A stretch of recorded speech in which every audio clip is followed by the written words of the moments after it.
करारविन्देन पदारविन्दं मुखारविन्दे विनिवेशयन्तं वटस्य पत्रस्य पुटे शयानं बालं मुकुन्दं मनसा स्मरामि। संहृद्य लोकान् वटपत्रमध्ये शयानमाद्यन्तविहीनरूपं सर्वेश्वरं सर्वहितावतारं बालं मुकुन्दं मनसा स्मरामि। इन्दीवरश्यामलकोमलाङ्गम् इन्द्रादिदेवार्चितपादपद्मं संतानकल्पद्रुममाश्रितानां बालं मुकुन्दं मनसा स्मरामि।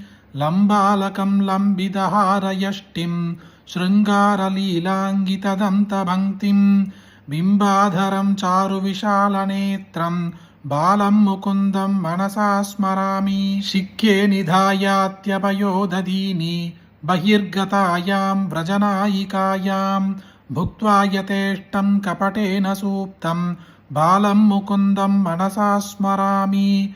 कलिन्दजान्तस्थितकालियस्य फणाग्ररङ्गेन ठणप्रियं तत्पुच्छहस्तं शरदिन्दुवक्त्रं बालं मुकुन्दं मनसा स्मरामि। उलूखले बद्धमुदारशौर्यम् उत्तुङ्गयुग्मार्जुनभङ्गलीलम् उत्पुल्लपद्मायतचारुनेत्रं बालं मुकुन्दं मनसा स्मरामि। आलोक्य मातुर्मुखमादरेण स्तन्यं बिबन्तं सरसीरुहाक्षं सच्चिन्मयं देवमनन्तरूपं ಬಾಲಂ ಮುಕುಂದಂ ಮನಸಾ ಸ್ಮರಾಮಿ. ಇಂದು ಯೋಗಿನಿ ಏಕಾದಶಿ. ಬಹಳ ದಿನಗಳ ಆಸೆ ನೆರವೇರಲು ಒಮ್ಮೆ ಕೇಳಬೇಕಾಗಿದೆ ಮಹಾವಿಷ್ಣು ಸ್ತೋತ್ರ. ಇದು ಅಷ್ಟೊಂದು ಅದ್ಭುತವಾದ ಸ್ತೋತ್ರವನ್ನು ನೀವೊಬ್ಬರೇ ಕೇಳಿದ್ರೆ ಸಾಕ.